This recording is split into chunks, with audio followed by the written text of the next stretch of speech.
الحمد لله نحمده ونستعينه ونستغفره ونؤمن به ونتوكل عليه ونعوذ بالله من شرور أنفسنا ومن سيئات أعمالنا من يهده الله فلا مضل له ومن يضلله فلا هادي له وأشهد أن لا إله إلا الله وحده لا شريك له وأشهد أن محمدًا عبده ورسوله أما بعد فأعوذ بالله من الشيطان الرجيم بسم الله الرحمن الرحيم يا أيها الذين آمنوا ادخلوا في السلم كافة ولا تتبعوا خطوات الشيطان إنه لكم عدو مبين يا أيها الذين آمنوا لا تأكلوا أموالكم بينكم بالباطل إلا أن تكون تجارة عن تراض منكم ولا تقتلوا أنفسكم إن الله كان بكم رحيما وقال النبي صلى الله عليه وسلم الحلال بين والحرام بين وما بينهما مشتبهات فمن اتقى الشبهات فقد استبرأ لدينه وعرضه ومن وقع في الشبهات وقع في الحرام وقال النبي صلى الله عليه وسلم لا يؤمن أحدكم حتى يحب لأخيه ما يحب لنفسه صدق اللہ العظیم۔ میرے انتہائی واجب الاحترام قابل صد احترام بھائیوں، دوستوں اور بزرگوں، میں نے آپ کے سامنے قرآن کریم کی 2 آیات اور نبی اکرم صلی اللہ علیہ وسلم کے ارشادات میں سے 2 حدیثیں پڑھی۔ قرآن کریم کی جو آیت میں نے آپ کے سامنے تلاوت کی، اس میں اللہ رب العزت ارشاد فرماتے ہیں یا ایھا الذین آمنوا ادخلوا فی السلم کافۃ، اے ایمان والو تم اسلام میں داخل ہو جاؤ پورے پورے، ولا تتبعوا خطوات الشیطان، اور تم شیطان کے نقش قدم پر مت چلو، انہ لکم عدو مبین، یقیناً شیطان تمہارا واضح دشمن ہے۔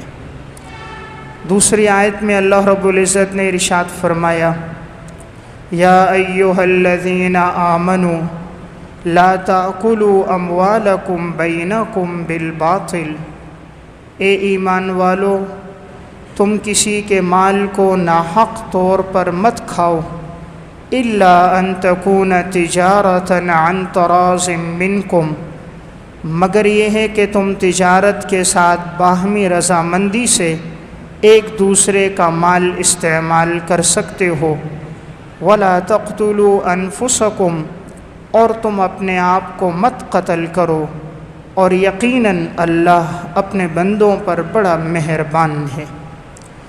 حدیث میں رسول اللہ صلی اللہ علیہ وسلم نے ارشاد فرمایا الحلال بین والحرام بین، حلال بھی واضح ہے اور حرام بھی واضح ہے، وما بینہما مشتبہات، اور ان حلال اور حرام کے درمیان بہت سی چیزیں مشتبہ ہیں جنہیں اکثر لوگ نہیں جانتے، فمن اتقى الشبہات فقد استبرأ لدینہ وعرضہ، جو شخص شبہات سے بچے گا وہ اپنی عزت کو بھی محفوظ کرے گا اور اپنے دین کو بھی محفوظ کرے گا، ومن وقع فی الشبہات وقع فی الحرام، جو شبہات میں پڑے گا تو ایک وقت آئے گا کہ وہ حرام میں بھی پڑ جائے گا۔ رسول اللہ صلی اللہ علیہ وسلم نے ارشاد فرمایا لا یؤمن احدکم حتی یحب لأخیہ ما یحب لنفسہ، تم میں سے کوئی انسان اس وقت تک مسلمان نہیں ہو سکتا جب تک کہ وہ دوسرے مسلمان کے لیے وہ چیز پسند نہ کرے جو وہ اپنے لیے پسند کرتا ہے۔ تو ان آیات اور احادیث میں جس چیز کا ہمیں درس دیا گیا ہے وہ ہے معاملات کی اہمیت۔ اسلام نے معاملات پہ بڑا زور دیا ہے۔ دین اسلام کا خلاصہ 5 چیزیں ہیں۔ نمبر 1 عقائد، نمبر 2 عبادات، نمبر 3 معاملات، نمبر 4 اخلاقیات اور نمبر 5 معاشرت۔ یہ 5 چیزیں پورے دین اسلام کا خلاصہ ہے۔ ان میں جو سب سے پہلی چیز ہے وہ عقائد ہے۔ عقائد کا تعلق عمل کے ساتھ نہیں ہے، انسان کے دل کے ساتھ ہے، کہ اللہ کی ذات پر ایمان، رسول اللہ صلی اللہ علیہ وسلم پر ایمان، فرشتوں پر ایمان، جنت اور جہنم پر ایمان، ان چیزوں کا تعلق انسان کے دل سے ہے۔ دوسری چیز ہے عبادات۔ عبادات کے اندر بنیادی عبادات ارکان اسلام وہ 4 ہیں۔ ان میں ایک نماز عبادت ہے جو دن میں 5 دفعہ ہے، روزہ سال میں 1 دفعہ ہے، زکوٰۃ سال میں 1 دفعہ ہے، اور حج زندگی میں 1 دفعہ ہے۔ تیسری چیز آتی ہے معاملات۔ انسان کا جو سب سے زیادہ واسطہ جس چیز سے پڑتا ہے اپنی زندگی میں وہ معاملات سے پڑتا ہے، اس لیے کہ روزہ تو سال میں 1 دفعہ آئے گا، زکوٰۃ اور حج یہ صاحب نصاب پر ہے، اگر کوئی صاحب نصاب نہیں ہے نہ اس پر زکوٰۃ ہے نہ اس پر حج ہے۔ لیکن معاملات ایک ایسی چیز ہے کہ اس کے ساتھ واسطہ مالدار کا بھی پڑتا ہے، غریب کا بھی پڑتا ہے، بادشاہ کا بھی پڑتا ہے، فقیر کا بھی پڑتا ہے، مسافر کا بھی پڑتا ہے، مقیم کا بھی پڑتا ہے، صحت مند کا بھی پڑتا ہے، مریض کا بھی پڑتا ہے۔ معاملات کیا ہیں؟ انسان کوئی چیز خرید رہا ہے، بیچ رہا ہے، لے رہا ہے، دے رہا ہے، کسی سے قرض لے رہا ہے، قرض دے رہا ہے، یہ جتنے بھی معاملات ہیں ہماری زندگی کا اکثر حصہ ان معاملات میں گزرتا ہے۔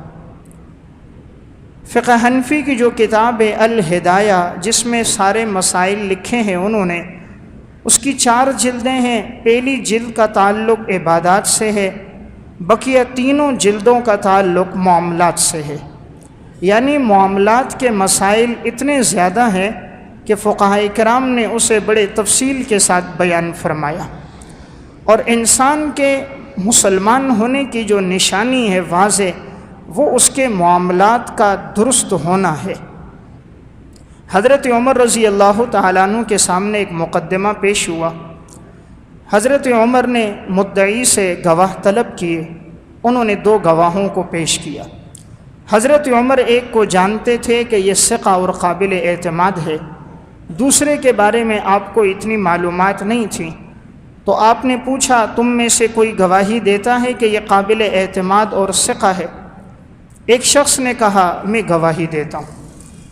حضرت عمر رضی اللہ تعالیٰ عنہ نے فرمایا کیا تم اس کے ساتھ پڑوس میں رہے ہو؟ اس نے کہا نہیں۔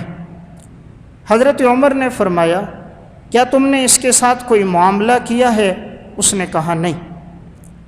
حضرت عمر نے فرمایا جب تمہارا اس کے ساتھ معاملہ بھی نہیں ہوا، تم اس کے پڑوس میں بھی نہیں رہے، تو کیا تم نے اس کے ساتھ کوئی سفر کیا ہے؟ اس نے کہا نہیں۔ حضرت عمر نے کہا پھر لگتا ہے تم نے اس کو کبھی مسجد سے نماز پڑھتے ہوئے نکلتے ہوئے دیکھا ہوگا۔ فرمایا ہاں ایسی ہی بات ہے۔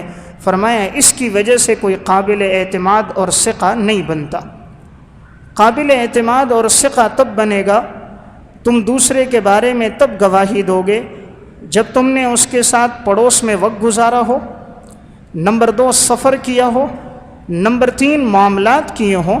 تو گویا ان 3 چیزوں سے پتہ چلتا ہے کہ انسان کس قسم کا ہے اور آیا وہ دین کے اندر قابل اعتماد ثقہ ہے یا نہیں ہے۔ شریعت اسلامیہ کو دیکھا جائے تو اس کی دو قسمیں، نمبر ایک حقوق اللہ، نمبر دو حقوق العباد۔ اللہ تبارک و تعالیٰ کے حقوق مقدم ہیں عظمت کی وجہ سے، اور بندوں کے جو حقوق ہیں وہ ہیں ضرورت اور حاجت کی وجہ سے۔ اب حقوق العباد جو مقدم ہوتے ہیں حقوق اللہ پر، کہ بندے کا حق اللہ کے حق پر جو غالب ہوتا ہے وہ ضرورت کی وجہ سے، ورنہ عظمت اور مقام اور مرتبہ اللہ رب العزت کی ذات کا ہے، لیکن انسان بندہ اور محتاج ہے، ضرورت مند ہے، اللہ ضرورت مند اور محتاج نہیں ہے، اس وجہ سے حقوق العباد مقدم ہوتے ہیں۔ ضابطہ اور اصول یہ ہوتا ہے جہاں عظمت اور حاجت جمع ہو جائیں وہاں حاجت کا مقام بلند ہوتا ہے۔ اس کی مثال ایسی ہے کہ اگر آپ سے آپ کا کوئی والد، شیخ، استاد پانی مانگ رہا ہے اور قریب میں ایک مریض ہے جسے خدمت کی ضرورت ہے، وہ مرض الموت میں ہے اور وہ پکار رہا ہے آؤ مجھے آپ کی حاجت ہے، تو ایک طرف استاد خدمت کے لیے بلا رہا ہے اور ایک طرف ایک مریض جو انسان مرض الموت میں ہے وہ پکار رہا ہے۔ استاد کا تقاضا عظمت کا ہے، مریض کا تقاضا ضرورت کا ہے، تو فقہا نے لکھا کہ یہ مریض کے پاس جائے اس لیے کہ اسے حاجت اور ضرورت ہے، اور جب حاجت اور عظمت جمع ہو جائیں تو حاجت کا مقام زیادہ ہوتا ہے۔ اسے ایک دوسری مثال سے سمجھیں۔ ایک آدمی جنگل میں سفر کر رہا ہے، اس کے پاس معمولی سا پانی ہے، ایک طرف ایک نمازی کہتا ہے یہ پانی مجھے دو، میں وضو کر کے نماز پڑھتا ہوں، دوسری طرف ایک بیمار ہے مرض الموت کی حالت میں، وہ پانی مانگتا ہے کہ مجھے پیاس کی شدت ہے مجھے پانی دو، تو اب یہاں یہ مریض کو پانی دے گا اس لیے کہ اسے ضرورت اور حاجت ہے، اور جو پانی مانگ رہا تھا وضو کے لیے وہ اس کی عظمت کا تقاضا تھا، تو یہاں حاجت عظمت پر مقدم ہوگی، لہٰذا وہ مریض کو پانی دے گا اور اس سے کہا جائے گا آپ کو پانی نہیں ملتا تو آپ تیمم کر لو، پانی کا بدل تیمم موجود ہے۔ اس سے معلوم ہوا کہ جہاں ضرورت اور حاجت جمع ہو جاتے ہیں عظمت، تو اس صورت میں ضرورت کو ترجیح دی جاتی ہے۔ تو بندوں کے جو حقوق ہیں یہ حقوق العباد ہیں، اللہ کا جو حق ہے یہ عظمت کا تقاضا ہے، تو بندوں کے جو حقوق ہیں یہ مقدم ہیں۔ اللہ رب العزت کے حقوق میں کوئی کمی کوتاہی ہو جائے، اللہ تبارک و تعالی اپنے فضل و کرم سے چاہیں تو معاف فرما دیں، لیکن بندے کے حق میں اگر کوئی کمی ہے تو جب تک بندہ معاف نہیں کرے گا اللہ رب العزت بھی معاف نہیں فرماتے۔ شہید کا مقام کتنا بلند و بالا ہے کہ حدیث میں آتا ہے رسول اللہ صلی اللہ علیہ وسلم نے ارشاد فرمایا یغفر للشہید کل ذنب الا الدین، شہید کے سارے گناہ معاف ہیں لیکن قرضہ معاف نہیں۔ اب یہ قرضہ کیوں معاف نہیں؟ کہ اس کا تعلق بندوں کے ساتھ ہے، اسی لیے آپ صلی اللہ علیہ وسلم کے پاس جب کوئی جنازہ آتا آپ پہلا سوال کرتے حل علیہ دین، کیا اس پر کوئی قرضہ تو نہیں ہے؟ اگر آپ کو بتلایا جاتا کہ میت پر قرضہ ہے تو آپ پوچھتے کیا اس نے مال چھوڑا ہے کہ اس کی ادائیگی ہو جائے؟ اگر وہ فرماتے مال ہے تو آپ صلی اللہ علیہ وسلم فرماتے قرضے کی ادائیگی فرما لو، اور اگر مال نہ ہوتا تو آپ صلی اللہ علیہ وسلم ارشاد فرماتے صلو علی صاحبکم، تم اپنے ساتھی کی نماز جنازہ خود ادا کر لو۔ اس سے معلوم ہوتا ہے کہ معاملات کی ادائیگی بہت اہم چیز ہے۔ آج ہمارے ہاں صرف دیندار اس کو سمجھا جاتا ہے کہ جو ماشاءاللہ باشرہ ہو، لباس سنت کے مطابق ہو تو اسے ہم دیندار کہتے ہیں، بہت اچھی بات ہے دیندار ہے، لیکن دیندار کے اندر اصل چیز اس کے معاملات کی درستگی ہے، جس کے معاملات درست ہیں وہ اصل دیندار ہے۔ ایک آدمی صوم و صلات کا پابند ہے، یتیم کا مال کھا رہا ہے، بیوہ کے مال پہ قبضہ کیا ہے، اپنی بہنوں کو میراث میں حصہ نہیں دیا، چھوٹے بھائیوں کے مال پہ ناحق قبضہ کر رہا ہے، بھائی ہو کر اپنے بھائی سے جھگڑ رہا ہے، اپنے بھائی کی جائیداد اور مال پہ قبضہ کر رہا ہے، اللہ کے ہاں اس کی صوم و صلات کا اعتبار نہیں۔ حدیث میں آتا ہے رسول اللہ صلی اللہ علیہ وسلم نے ارشاد فرمایا، آپ نے صحابہ اکرام سے پوچھا مل مفلسو، مفلس کون ہے؟ صحابہ اکرام نے فرمایا من لا درہم لہ ولا متاع لہ، یا رسول اللہ مفلس وہ ہوگا جس کے پاس درہم دینار ساز و سامان نہ ہو۔ آپ صلی اللہ علیہ وسلم نے فرمایا نہیں، میری امت کا مفلس انسان وہ ہوگا جو قیامت کے دن جب آئے گا، یأتی یوم القیامت بصلاۃ وصیام وزکوٰۃ، میری امت کا مفلس وہ ہوگا جو قیامت کے دن آئے گا، اس کے پاس نمازیں بھی ہوں گے، روزے بھی ہوں گے، صدقات بھی ہوں گے، حج بھی ہوں گے، لیکن اس نے کسی کا مال کھایا ہوگا، کسی پہ تہمت لگائی ہوگی، کسی کا مال چھینا ہوگا، کسی کے مال پہ ناحق قبضہ کیا ہوگا، کسی کی پاک دامنی اور عزت کا خیال نہیں کیا ہوگا، تو اب اس کی نیکیاں لی جائیں گی، اور جن جن لوگوں کا اس نے حق کھایا تھا ان کے درمیان اس کی نیکیاں تقسیم ہو جائیں گی، اور جب اس کی نیکیاں ختم ہو جائیں گی اور جن کا اس نے مال کھایا تھا اس کے معاملات درست نہیں تھے، تو پھر ان کے گناہ اس کے سر پہ ڈالے جائیں گے، اور یہ سارے گناہ ڈالے جائیں گے کہ یہاں تک کہ یہ آدمی گناہوں کے بوجھ تلے دب جائے گا، تو رسول اللہ صلی اللہ علیہ وسلم نے فرمایا پھر اس آدمی کو جہنم میں ڈال دیا جائے گا۔ تو آپ نے فرمایا یہ میری امت کا مفلس ہے۔ تو دیکھیں جب یہ آیا تھا تو اس کے پاس نماز، روزہ، صدقات سب کچھ تھے، لیکن کہاں کمی آئی؟ حقوق العباد میں کمی آئی، کسی کا مال کھایا، کسی کے مال پہ قبضہ کیا، کسی کا حق چھینا، کسی پہ تہمت لگائی، تو آپ نے فرمایا اس کی نیکیاں یوں تقسیم ہو گئیں اور ان کے گناہ اس پہ ڈال دیے گئے، گناہوں کے بوجھ تلے اگر جہنم میں ڈال دیے گئے۔ معلوم ہوا اصل چیز شریعت میں حقوق العباد کی بڑی اہمیت اسلام میں آئی ہے، اس لیے کوشش انسان یہ کرے بندے کا جو بھی اس پر حق ہو دنیا میں ادا کر دے۔ اگر اس کے پاس مزدور کام کر رہے ہیں ان کی مزدوری انہیں وقت پر دے دے، اگر کسی کی دیہڑی اس کے ذمے ہے دنیا کے اندر اس کا حق اسے پورا ادا کر دے۔ کسی کے ساتھ معاملات ہوئے تھے اور مال کی پوری ادائیگی نہیں کی تھی تو وہ مال کی ادائیگی کر دے، کسی کا مال چھینا تھا دنیا میں ادا کر دے، کل قیامت کا دن آنے سے پہلے جہاں نہ دوستی کام آئے گی، جہاں نہ رشتہ داری کام آئے گی، نہ تعلقات کام آئیں گے، نہ اثر رسوخ کام آئے گا، نہ عہدہ اور جائیداد کام آئے گی، نہ سلطنت اور کرسی کام آئے گی، اللہ کے ہاں اعمال کام آئیں گے۔ اور یہ انسان کا ہر عمل لکھا جا رہا ہے، اور لکھنے والے کرامن کاتبین ہیں جن سے کوئی چیز مخفی نہیں، اور دیکھنے والا رب العالمین ہے، لا یعزب عنہ مثقال ذرہ، جس سے رائی کے دانے کے برابر بھی کوئی چیز مخفی نہیں ہے۔ اس لیے انسان یہ نہ سمجھے کہ میں معاملات میں کمی کروں گا تو بچ جاؤں گا، لکھنے والے فرشتے، دیکھنے والا خدا، کیسے بچے گا؟ لکھنے والے معصوم فرشتے، دیکھنے والا رب العالمین، کیسے اس کی بخشش ہوگی؟ اس لیے معاملات کا دین اصل دین ہے۔ انسان اولاد کی وجہ سے، اپنے بیوی بچوں کی وجہ سے، خاندان کی وجہ سے اپنے معاملات کو ادھورا نہ کرے، معاملات کو نہ بگاڑے، ورنہ اللہ کے ہاں بڑی ہی سخت پکڑ ہے اگر معاملات کی عدم ادائیگی ہے۔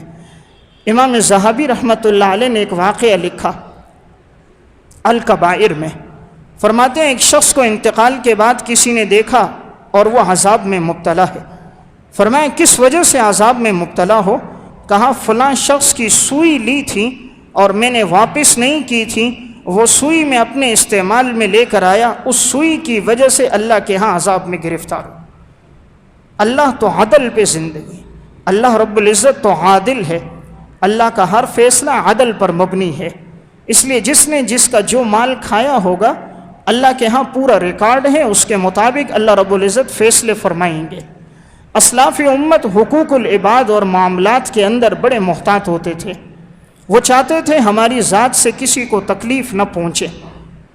احیاء علوم الدین میں امام غزالی رحمہ اللہ نے لکھا ایک بزرگ کے گھر میں چوہے آ گئے، دوسرے سے انہوں نے کہا میرے گھر میں چوہے ہیں، انہوں نے اس سے کہا بلی پال لو، کہا بلی نہیں پالتا، کہا کیوں نہیں پالتے؟ کہا جب بلی گھر میں ہوگی تو یہ بلی چوہوں کے پیچھے بھاگے گی تو میرے گھر سے چوہے نکل کر دوسرے مسلمان کے گھر میں جائیں گے تو میری وجہ سے اسے اذیت ہوگی، اللہ کے ہاں کیا جواب دوں گا؟ اور مسلمان تو وہ ہے لا یؤمن احدکم حتی یحب لاخیہ ما یحب لنفسہ، تم میں سے کوئی اس وقت تک مسلمان نہیں جب تک وہ دوسرے کے لیے وہ پسند نہ کرے جو اپنے لیے پسند کرتا ہو۔ جب میں اپنے لیے نہیں پسند کرتا کہ میرے گھر میں چوہے ہوں تو دوسرا مسلمان بھی اس کو پسند نہیں کرتا۔ حضرات اسلاف نے بڑی احتیاط پر زندگی گزاری، انہوں نے معاملات کو بالکل ٹھیک رکھا۔ عبداللہ ابن مبارک رحمۃ اللہ علیہ متوفہ 181 ہجری، تاریخ بغداد میں ان کا واقعہ ہے۔ مروہ شہر کے اندر انہوں نے ایک آدمی سے لکڑی کا قلم لے لیا، حدیث لکھ رہے تھے، لکڑی کا قلم تھا، حدیثیں انہوں نے لکھی، واپس دینا بھول گئے۔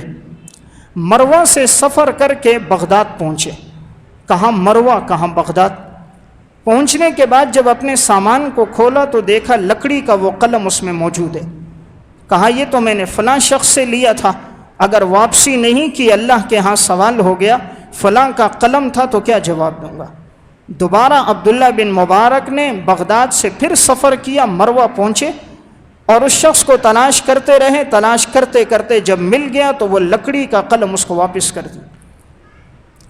اتنی احتیاط پر ان محدثین اکرام نے زندگی گزاری تھی، تب اللہ رب العزت نے انہیں ایک مقام اور مرتبہ عطا فرمایا تھا۔ امام بخاری رحمۃ اللہ علیہ جو امیر المومنین فی الحدیث کہلاتے ہیں، ان کا واقعہ حافظ ابن حجر عسقلانی نے ہدی الساری فی مقدمۃ فتح الباری میں نقل کیا۔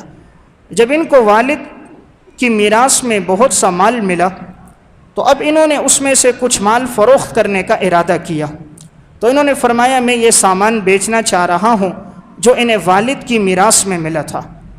ان کے والد اسماعیل اتنے نیک صالح انسان تھے کہ اس کے بارے میں ہے کہ وہ فرماتے تھے میرے مال میں شبے کا ایک درہم بھی نہیں ہے۔ امام بخاری کے والد کہتے تھے کہ میرے مال میں شبے کا ایک درہم بھی نہیں ہے، اگر اللہ کے ہاں سوال ہو تو میں جواب دوں گا، ایک درہم حرام کا نہیں۔ فرماتے تھے شبے کا بھی ایک درہم نہیں ہے۔ تب اللہ نے اولاد کو امیر المومنین فی الحدیث بنایا۔ ویسے اللہ کسی کو امام بخاری نہیں بناتا، اللہ کا قانون اندھا نہیں ہے۔ گھر کے اندر تو مال حرام، سود، رشوت کا ہو اور بیٹا جنید بغدادی اور بایزید بستامی بن جائے، بیٹا امام بخاری اور مسلم اور ابو حنیفہ بن جائے، ضابطہ اللہ کے ہاں عدل پر چلتا ہے۔ تو امام بخاری کے والد نے اتنے عدل پر، اتنی احتیاط پہ زندگی گزاری تھی، اللہ نے پھر بیٹا امام بخاری عطا فرمایا تھا۔ تو یہ امام بخاری انہوں نے سامان بیچنے کا ارادہ کیا، کچھ تاجر ان کے پاس سامان لینے کے لیے آئے، امام بخاری نے سامان دکھایا، انہیں پسند آ گیا۔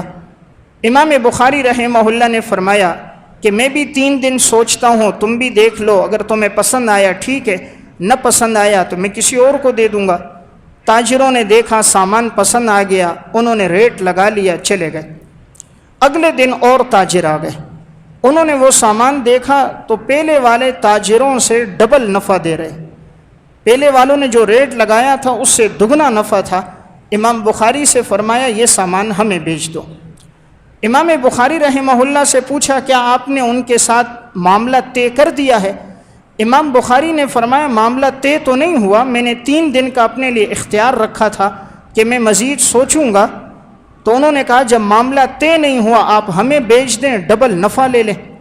امام بخاری رحمہ اللہ نے فرمایا کہ جب میں نے ان سے معاملہ کیا تو رات کو میں نے نیت کر لی تھی کہ میں ان کو ہی بیچوں گا، اب آپ لوگ آئے ہو، اگر میں آپ کو بیچوں تو میں اپنی نیت کو توڑوں گا اور مجھے یہ پسند نہیں کہ میں اپنی نیت کو توڑ لوں، ڈبل نفع مل رہا ہے۔ لیکن فرمایا میں نے صرف نیت کی ہے، لا احب ان انقض نیتی، میں اپنی نیت کو توڑنا پسند نہیں کرتا۔ ڈبل نفع کو چھوڑ دیا، پہلے والے تاجروں کو فروخت کر دیا۔ آج تو ہمارا معاملہ طے ہو چکا ہوتا ہے، دوسرے سے بات ہو چکی ہوتی ہے، لیکن ہمیں کوئی ڈبل نہیں، تھوڑا سا زیادہ نفع دے دے تو ہم دوسرے کو چیز بیچ دیتے ہیں، پہلے والے کو نہیں دیتے۔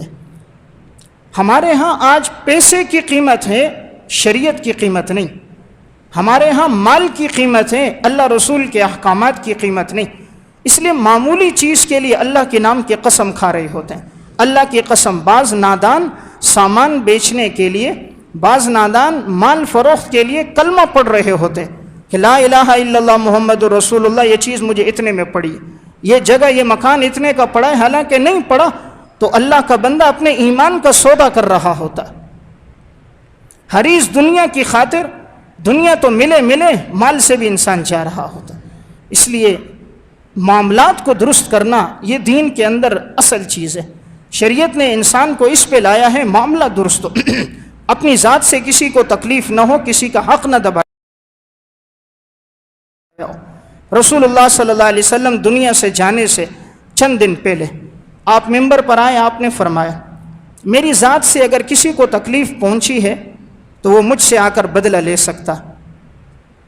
ایک صحابی کھڑے ہوئے، یا رسول اللہ ایک دن آپ کے ہاتھ میں ایک چھڑی تھی اور آپ نے مجھے ماری تھی تو میں اپنا بدلہ لوں گا. رسول اللہ صلی اللہ علیہ وسلم نے فرمایا آؤ. صحابی آگے آ گئے. فرمایا یا رسول اللہ جس وقت آپ نے چھڑی ماری تھی تو میری جو یہ قمیص تھی یہ اوپر تھی اور وہ چھڑی میرے جسم پہ لگی تھی، تو میں بھی آپ کے جسم پر آپ صلی اللہ علیہ وسلم نے اپنی قمیص اوپر کر دی.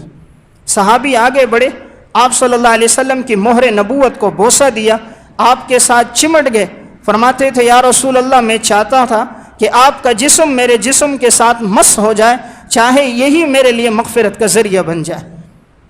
اور وہ چھڑی کا واقعہ کیا تھا؟ وہ یہ تھا آپ صلی اللہ علیہ وسلم سب سیدھی فرما رہے تھے تو یہ سب سے بہت پیچھے تھے. آپ صلی اللہ علیہ وسلم کے ہاتھ میں چھڑی تھی، آپ نے ہلکا سا یوں کیا کہ ذرا آگے ہو جاؤ، یعنی ماری نہیں تھی، چھڑی ہلکی سی ان کے جسم کے ساتھ مس کی تھی کہ آپ اپنی صف میں آپ سیدھے ہو جاؤ، آپ پیچھے ہو.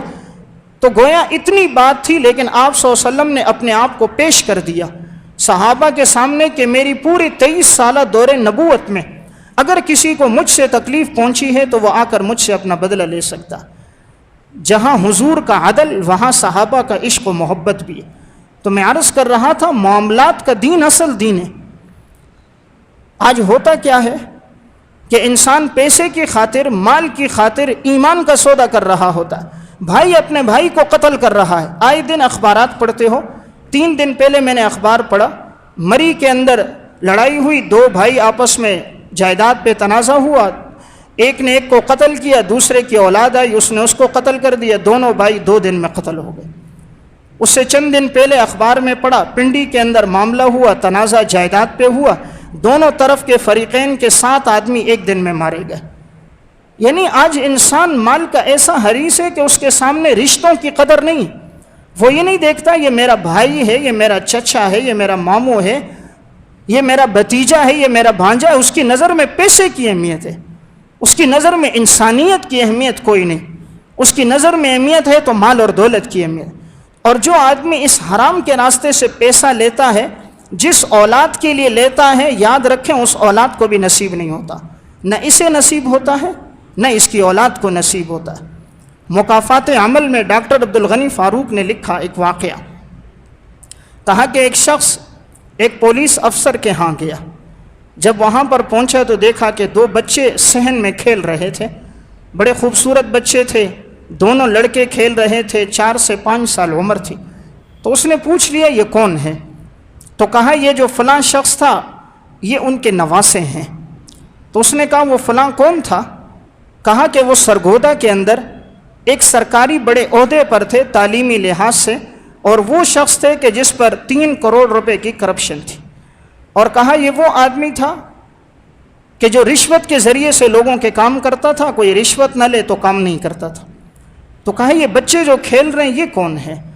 کہا اس شخص کے 2 بیٹے تھے، 2 بیٹیاں تھیں، اور اس نے اپنی دونوں بیٹیوں کا نکاح کرایا تھا اپنے دونوں بھتیجوں کے ساتھ.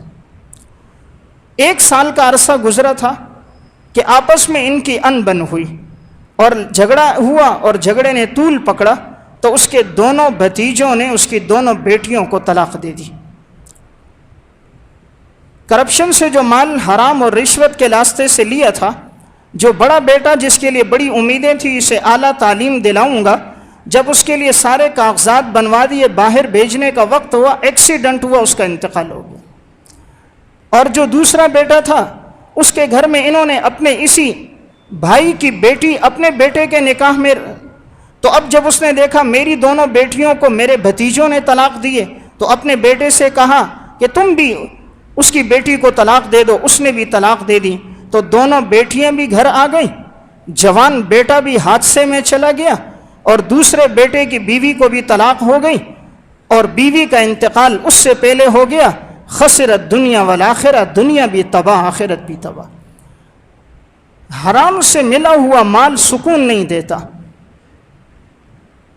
یتیم اور بیوہ اور مزدور کے مال پہ قبضہ کر کے اطمینان کبھی نہیں ملتا۔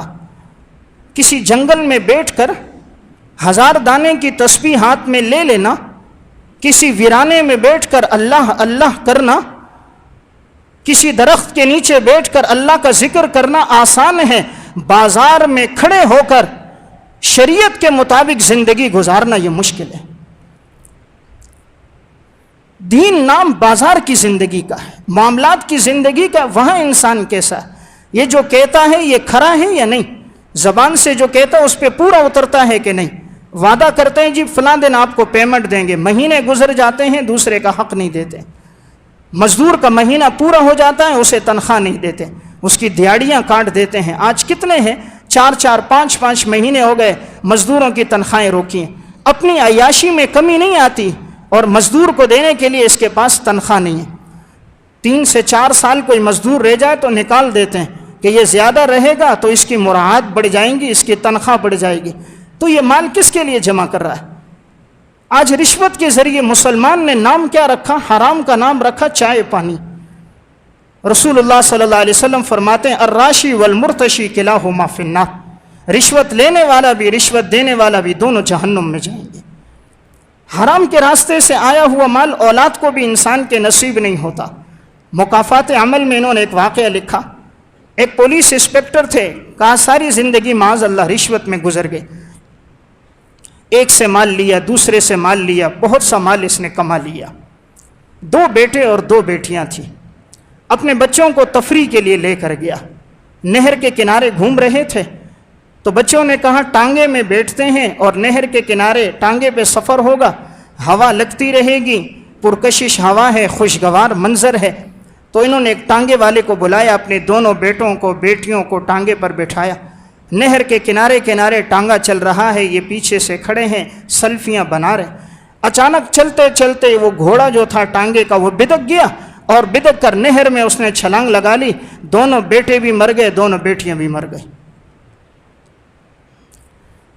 تھوڑا ہی عرصہ گزرا تھا، بیوی صدمہ برداشت نہ کر سکی، نفسیاتی مریض بن گئی اور اسے نفسیاتی اسپتال میں داخل کر دیا گیا، اور یہ باپ بھی گویا زندہ نظر آتا تھا لیکن اندر سے بالکل ادھورا ہو چکا تھا۔ جس اولاد کے لیے حرام جمع کیا وہ اولاد بھی نصیب نہ ہوئی، مال یہیں کا یہیں رہ گیا۔ اللہ کی نافرمانی کر کے کوئی کبھی سکون نہیں پا سکتا، شریعت کے احکامات کو توڑ کر انسان اطمینان نہیں پا سکتا۔ یہ مال و زر کس کام کا؟ آج اگر جسم سے روح نکل جائے کس اولاد کے لیے جمع کر رہے ہو؟ جواب میں نے دینا، مزے اولاد کرے گی۔ آج تو اتنا معلوم نہیں کل کا دن ہم میں سے کون دیکھے گا نہیں دیکھے گا۔ انسان رات کو سوتا ہے، صبح اعلان ہوتا ہے فلاں کا انتقال ہو گیا۔ موت کے لیے بیماری کا آنا شرط نہیں ہے، موت کے لیے بڑھاپے کا آنا ضروری نہیں ہے، موت کے لیے ایکسیڈنٹ کا ہونا ضروری نہیں ہے۔ موت وقت مقرر جب آئے گا، لا یستأخرون منہ ساعہ ولا یستقدمون، 1 سیکنڈ پیچھے نہیں ہوگا، 1 سیکنڈ آگے نہیں ہوگا۔ جو وقت مقرر ہے اس پر موت طے ہے۔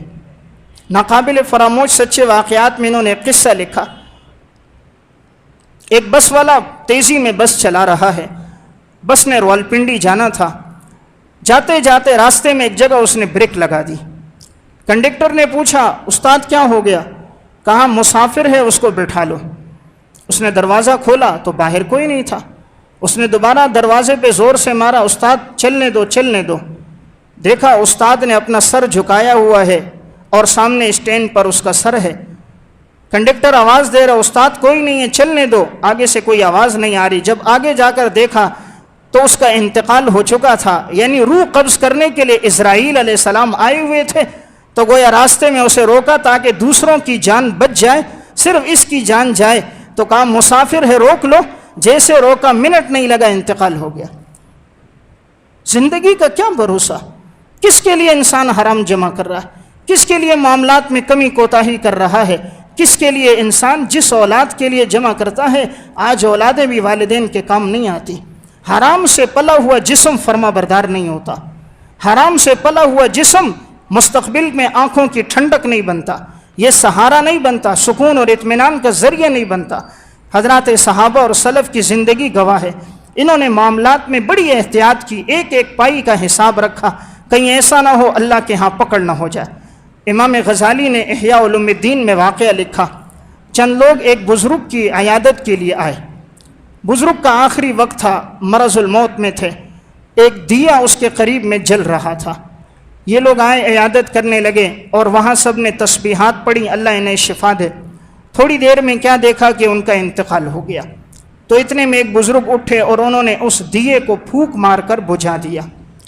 قریب میں چند عوام الناس میں سے لوگ تھے، فرمایا حضرت دیے کیوں بجھا دیا، اندھیرا ہو گیا؟ انہوں نے جواب دیا اس دیے میں جو تیل تھا وہ تیل اس آدمی کی ملکیت تھی، اب اس کا انتقال ہو چکا ہے، اب یہ جو تیل ہے اس میں تعلق ورثہ کا ہے، اب اس تیل کے ساتھ وارثوں کا تعلق ہے، اور وارثوں میں بالغ بھی ہوتے ہیں نابالغ بھی ہوتے ہیں۔ نابالغ اگر اجازت دے تب بھی وہ اجازت معتبر نہیں ہے، اگر ہم اس دیے کی روشنی سے فائدہ لیں گے اور یہ ورثہ کا حق ہے، ہمارا فائدہ لینا اس سے ناجائز اور حرام ہے۔ اتنی احتیاط کے ساتھ یہ اسلاف امت زندگی گزار کے گئے۔ آج ہوتا کیا ہے، آج سے چند سال پہلے ہی ایک جگہ میں نے بیان کیا تو بیان کے بعد ایک شخص ملا، عنوان میرا یہی تھا اسلام میں معاملات کی اہمیت۔ اس کے بعد ایک ملا تو وہ مجھے کہنے لگا مولانا صاحب اللہ میرے بھائی کو جہنم کے 7 طبقات میں جلائے۔ میں نے کہا آپ کا بھائی ہے معاف کر دو، اس نے کہا نہیں، اللہ اس کو جہنم میں جتنے طبقات ہیں اللہ سب میں جلائے۔ پوچھے کیوں؟ اس نے کہا زندگی بھر میں کماتا رہا، اپنے بھائی کے ساتھ رہتا تھا، جو کماتا بھائی کو دیتا، جو کماتا بھائی کو دیتا، مشترکہ گھر تھا، تو ہماری زندگی کا سفر گزر رہا تھا، تو بھائی ان پیسوں سے ایک پلاٹ خریدا، دوسرا خریدا، تیسرا خریدا، اچھے خاصے مکانات ہو گئے۔